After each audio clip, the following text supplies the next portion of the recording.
Ancient Egypt has always been one of the most powerful empires in the history of our world. This was due to their very powerful military.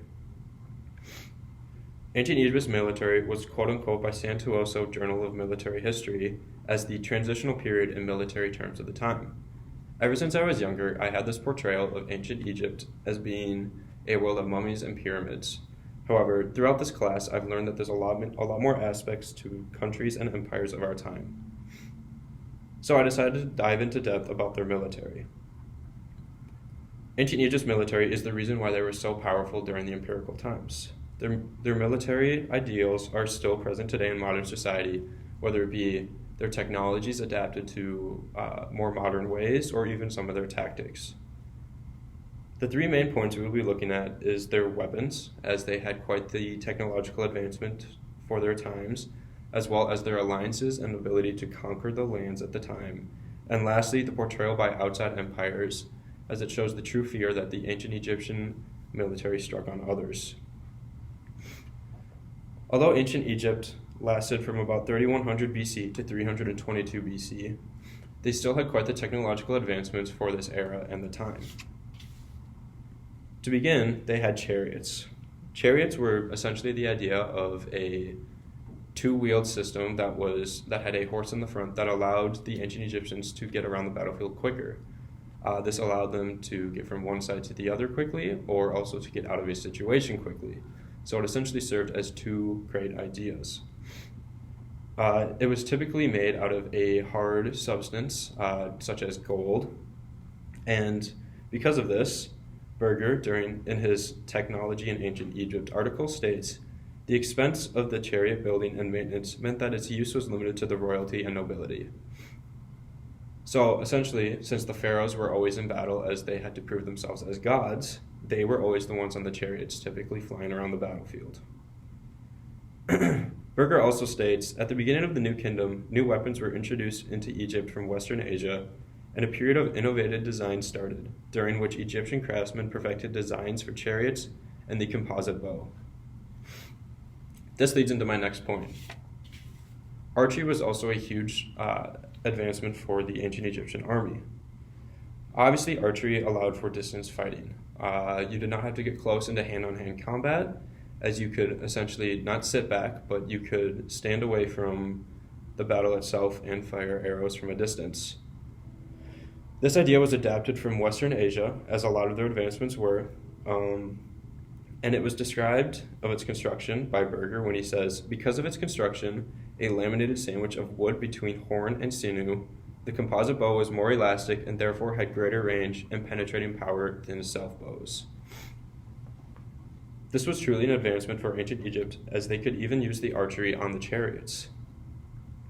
When they combined archery with the chariots, they also decided to add a quiver. As before, the ancient Egyptians walking around the battlefield did not have a quiver, so instead they carried their arrows in hand, which was quite inefficient for battle.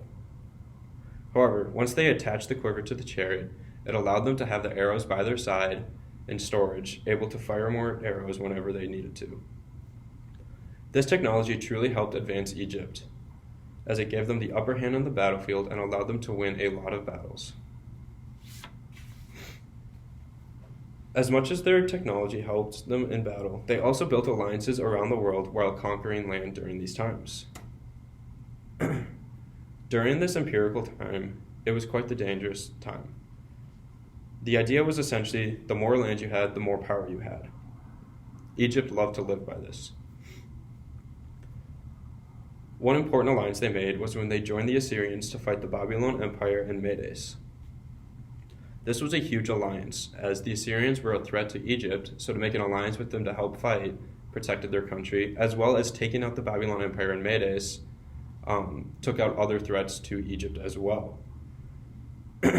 Egypt also formed alliances with larger empires to take on other large empires. I'm sure we've all heard of the Greek Empire and Rome Empire, who were great threats to Egypt, and Egypt had to defend themselves against those empires throughout the times and needed the help of other larger militaries as well. Until, of course, Rome and Greece eventually invaded Egypt and took over their kingdom. after about 320 BC. Another very important battle was the Battle of Kadesh, which took place in 1274 BC. This really showed the power of Egypt's power in conquering. This battle was essentially against the Hittites, as they were fighting over the city of Kadesh, which was essentially a major role in the trade route in the Mediterranean. Obviously, this was huge for Egypt, as trade routes brought in great economic success. So that's why it was such a big fight over the Hittites. This ended with a truce and a treaty between the two, as there was no actual winner. However, this was very important for Egypt, as the Hittites were also quite the big threat for their country, or for their empire. So to not necessarily knock them out, but to make a treaty with them and kind of take them off the list of worries was quite helpful for them as an empire. Lastly, the portrayal of Egypt by other powers really showed their true ability as a military during these ancient times. Probably one of the most amazing ones was by French King Louis IX. He was writing a journal during the Seventh Crusade when they were planning on invading Egypt. And this journal played a huge role in describing Egypt as an empire as well as their military, as Louis was looking to invade and wanted to know how strong their military truly was. Louis describes the Egyptians as being quite powerful by saying, in 1218, Egypt was invaded by 200,000 Franks, who landed near Domitia, at the eastern mouth of the Nile. Domitia was obstinately defended. This shows Egypt's true power, as they were able to defend against 200,000 Franks. He also describes their military by saying several attempts have been made upon Egypt before the invasion of 1249, which was the invasion date of the French on the Egyptian Empire, which ended up failing as Egypt held off France during the Crusade. The ancient Egyptians also were notoriously known for the brutal treatment of their prisoners of war. The Oxford Journal states, there are accounts of corpses being mutilated with body parts such as arms and heads chopped off to present to the pharaoh or the gods. This was very interesting, as it was necessary for them to present to the pharaoh that they were able to do this, essentially because the pharaoh was a god and he needed that god complex so they could prove to him that they were worthy. However, some leaders were actually spared during these times. Unfortunately, all they had to do was announce that they were inferior to the pharaoh himself, as that brought the pharaoh pleasure and allowed the leader to leave as long as they never came back again. One last look into the Egyptian empire during these times was made by Herodotus, who was a Greek historian and author of the time.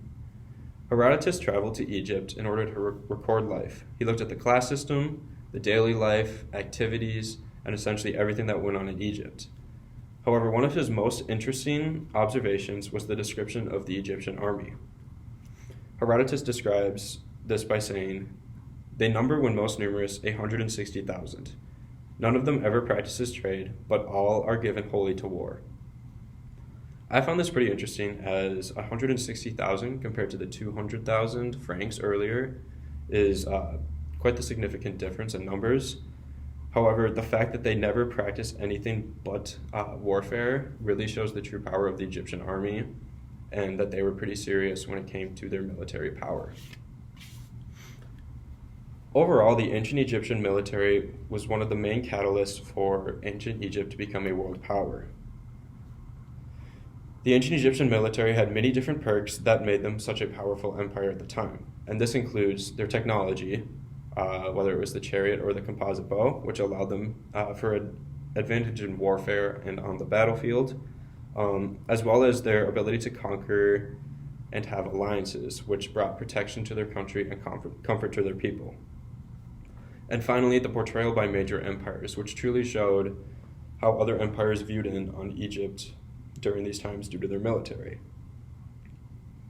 The ancient Egyptian army was truly a powerhouse of their time due to these three ideas of technology, conquering and alliances, and their portrayal by other empires. Having this powerful military really served as a global power structure for Egypt, which helped them become the world-famous Egyptian empire that is known today, as one of the most powerful empires in the world and in Africa.